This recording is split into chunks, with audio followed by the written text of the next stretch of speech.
Yep.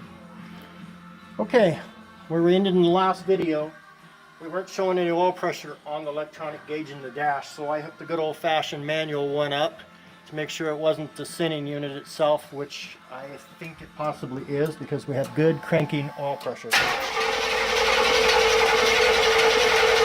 50 pounds. So now we're going to hook the hot wire up and fire it.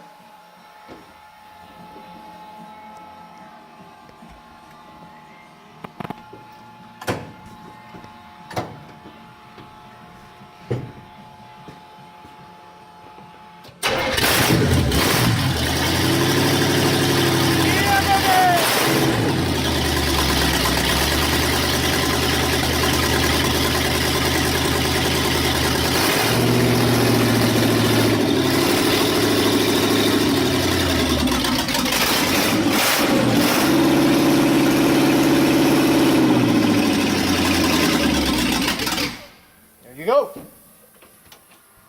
She lives.